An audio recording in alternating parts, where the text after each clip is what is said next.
Bonjour et bienvenue dans la vidéo 19 pour la 3e C. On va faire l'exercice 281, page 290. Il est un peu long, mais c'est la dernière vidéo avant les vacances. C'est la dernière fois que vous entendez ma voix dans votre tête pendant 2 semaines, donc on va en profiter. Alors, on observe le quadrilatère MNPQ. Est-il un parallélogramme justifié? Il y a 2 manières pour répondre à cette question. On va en faire qu'une seule, l'exercice est bien assez long comme ça. Un parallélogramme, dans ce chapitre, on l'a défini par 2 vecteurs égaux. Donc si par exemple on montre que QM est égal à PN en vecteur, alors c'est bon. On peut aussi prendre MN et QP, ou on peut prendre NP et MQ, comme on veut, mais il faut 2 vecteurs égaux. Ou alors on dit que ces diagonales se coupent en leur milieu. C'est le deuxième moyen. Alors moi là je préfère faire des vecteurs parce que ça va aller un peu plus vite. Alors je vais prendre vecteur MN, je vais le tracer sur le dessin, et le vecteur QP. Je vais calculer les deux, et puis je vais voir si ils sont égaux. Alors le vecteur MN, il a comme composante xn moins xm et yn moins ym. C'est-à-dire 2, moins 0 et moins 1, moins 1. Donc 2, moins 2.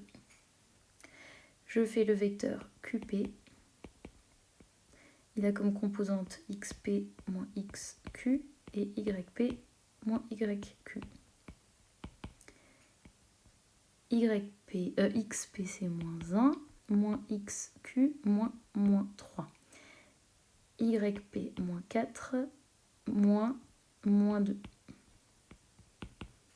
Et ça fait 2, moins 2. Ah, et ben, c'est bon. Comme Mn égale Qp,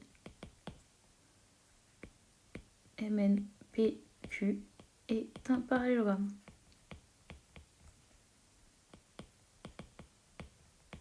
Et on a déjà fait la première question. Deuxième, est-il un rectangle justifié? Alors cette fois, on nous impose de faire 2 méthodes. Premièrement, avec la notion de coefficient angulaire, et deuxièmement, en utilisant le théorème de Pythagore.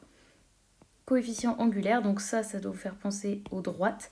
Donc c'est avec la pente des droites. Alors déjà, qu'est-ce que ça signifie qu'il est un rectangle? MNPQ est un rectangle. Donc on a montré que c'était un parallélogramme. Donc si on a un angle droit en plus, alors il sera un rectangle. Donc si on va prendre les droites qu'on a envie, je sais pas moi, QM va être perpendiculaire à MN. On peut prendre les autres, mais c'est comme vous voulez. Alors on nous demande avec un coefficient angulaire, un coefficient directeur, donc c'est les droites. Ça vous fait penser à des pentes, et vous vous rappelez, on a vu une chose, c'est que 2 droites sont perpendiculaires si le produit de leur pente vaut moins 1. Donc on va calculer la pente de ces 2 droites. Pour qu'on puisse parler de pente, rappelez-vous, il faut que les droites ne soient pas verticales. Donc je regarde l'abscisse des points. L'abscisse de Q et l'abscisse de M ne sont pas les mêmes, donc la première droite n'est pas verticale. Et donc je vais juste calculer sa pente. On peut l'appeler petit a par exemple. Delta y sur delta x, c'est-à-dire ym moins yq sur xm moins xq. Ym c'est 1, yq c'est moins 2, xm c'est 0 et xq c'est moins 3, donc moins 3, c'est-à-dire 3 tiers, soit 1. Je vais regarder la pente de la deuxième droite, si elle existe déjà. Donc j'ai bien xm qui est différent de xn. Donc il ne s'agit pas d'une droite verticale.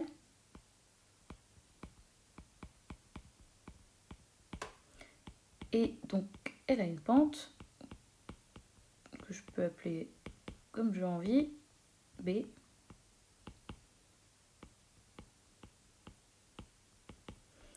ym moins yn sur xm moins xn. Alors, ym c'est 1 et yn c'est moins 1. xm c'est 0 et xn c'est 2. Et j'ai bien 2 sur moins 2, c'est-à-dire moins 1. Alors maintenant, vous vous souvenez,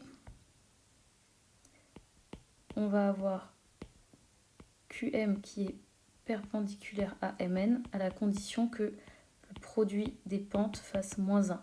Alors on va regarder ce que vaut le produit des pentes. Ah mais on a 1 fois moins 1 égale moins 1. Donc les droites sont perpendiculaires. Qu'est-ce que cela signifie? Eh bien qu'on a répondu à la question, c'est-à-dire que le quadrilatère finalement est un rectangle. J'ai un codage ici, on a un rectangle.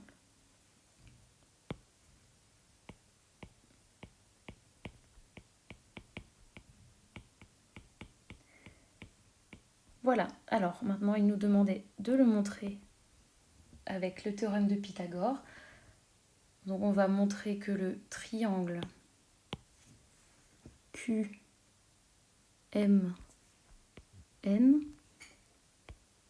est rectangle en M. Pour cela, on va devoir calculer les 3 longueurs et appliquer la réciproque du théorème de Pythagore. Alors c'est parti. Calcul de QM. L'avantage, c'est que ça nous apprend les formules. J'espère que vous les connaissez à nouveau par cœur.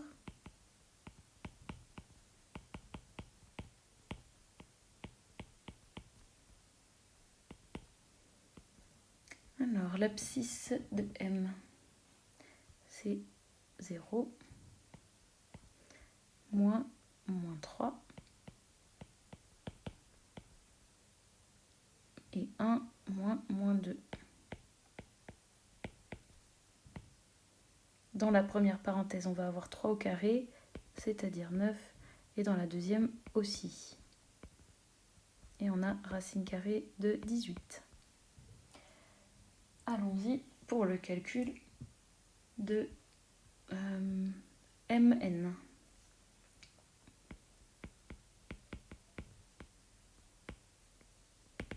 J'ai pris le triangle MNP, mais on aurait pu prendre... QMP, décidément QMN, mais on aurait pu prendre aussi QPN.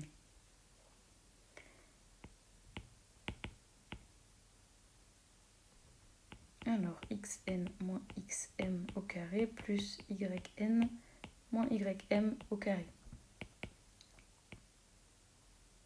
Je remplace. Alors, ça fait 0 moins 2, ou 2 moins 0. Et moins 1, moins 1. Dans la première parenthèse, on va avoir 4, et dans la deuxième aussi. Racine carrée de 8. J'ai pas simplifié les racines carrées, on pourrait, mais comme le but c'est de faire le théorème de Pythagore, ça sert pas à grand chose. Alors il nous reste à calculer Qn.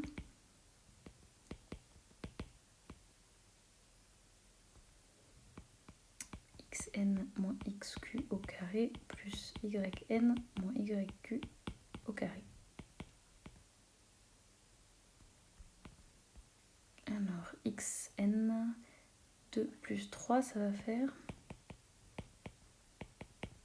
Et pour les y, moins 1 plus 2. On va avoir 25, et ici, on va avoir 1.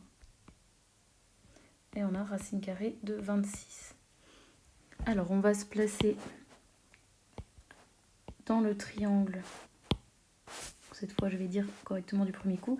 QMN.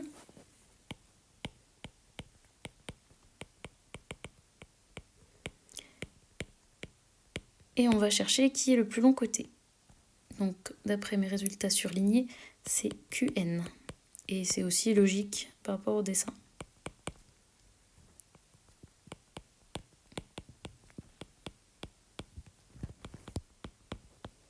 et QN au carré égale 26. Parce que c'est racine carrée de 26 au carré. Ensuite, je vais prendre QM au carré plus MN au carré. J'obtiens 18 plus 8, c'est-à-dire 26. Comme on a le même résultat, ici, eh bien, le triangle est rectangle d'après la réciproque du théorème de Pythagore. Comme QN au carré égale QM au carré plus NM au carré, le triangle QMN est rectangle en... Alors QN est le plus long côté, donc c'est en M.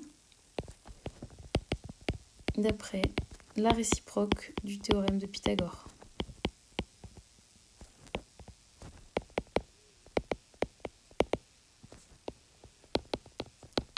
Cela signifie donc que le quadrilatère MNPQ est un rectangle. Donc on a répondu 2 fois à la même question. Ok, ça c'était la question 2. Question 3. Calcule les coordonnées du milieu T de la diagonale QN. Bon, on commence par ça. T, c'est le milieu de QN. Alors immédiatement dans votre tête, on pense formule des milieux, c'est-à-dire xt égale à xq plus xn divisé par 2. Et pour y, c'est la même chose.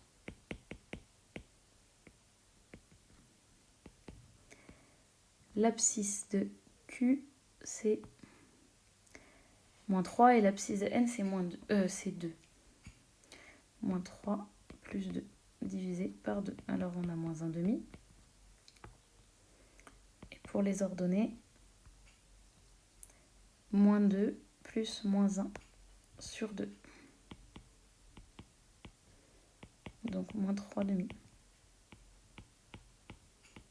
Donc t a pour coordonnées moins 1,5, moins 3,5. On peut aller jeter un œil sur le dessin pour voir si c'est cohérent. Moins 1,5, moins 3,5, ça a l'air pas mal. Alors, question petit a, vérifier que le point T est confondu avec le milieu T' de MP. Alors, j'ai envie de vous dire, on peut tout de suite le conclure en disant que c'est un parallélogramme, donc les diagonales se coupent en leur milieu, mais je crois qu'ils ont envie de tourner en rond, puisque, regardez la question B, vérifier que les diagonales, il manque un S à les, se coupent en leur milieu. Bon. Alors, calculons les coordonnées de T', qui est lui le milieu de MP. Même chose. Xt' égale xm plus xp divisé par 2. Et yt' égale à ym plus yp divisé par 2. Je vais chercher les informations. 0, moins 1. Et ça fait moins 1,5. Et là, 1, moins 4. Et ça fait moins 3,5.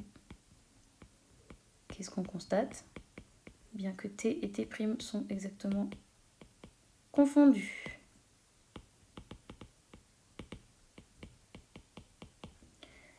Voilà, c'est ce qu'il voulait. Vérifier que les diagonales se coupent en leur milieu. Ben, si elles se coupent en t, qui est le milieu, et en t', qui est le milieu des autres, forcément elles se coupent en leur milieu. Je crois que c'est clair. Alors, comme t c'est la même chose que t', les diagonales,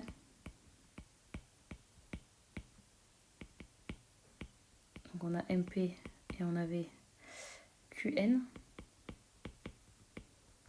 se coupent bien en leur milieu.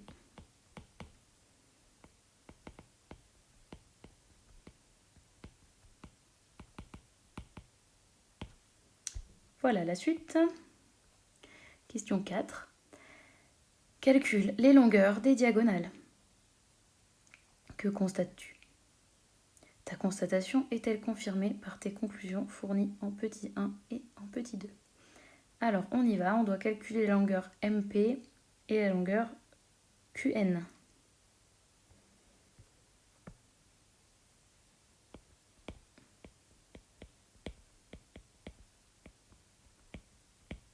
Avec notre formule préférée,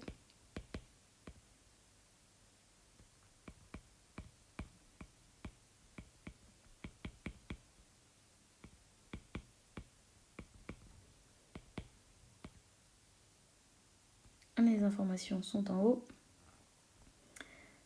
Alors XP c'est moins 1, XM c'est 0.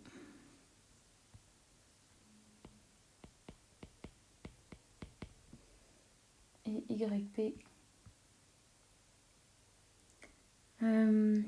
moins 4, moins 1.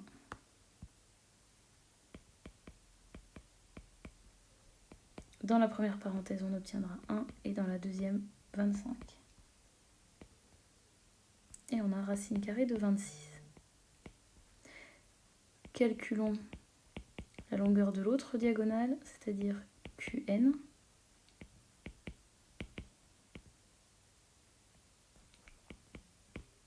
XN moins XQ au carré plus YN moins YQ au carré.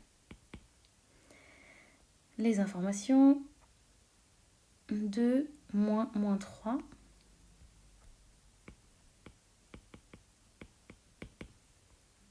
Et moins 1 moins 2.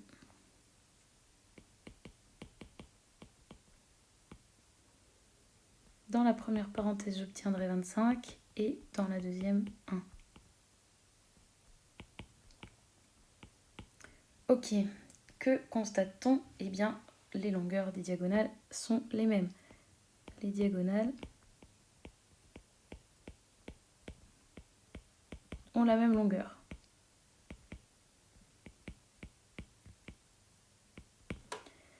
Alors, on nous disait ensuite, ta constatation est-elle confirmée par tes conclusions fournies en 1 et 2?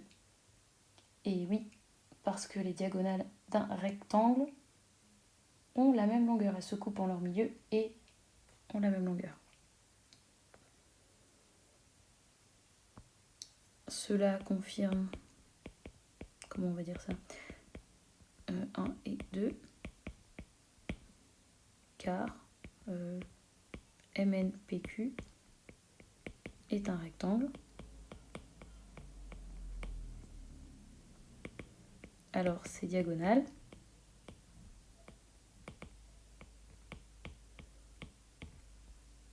se coupent en leur milieu, ça c'est parce que c'est un parallélogramme. Et en bonus, c'est un rectangle. Donc, elles se coupent, elles ont la même longueur, pardon.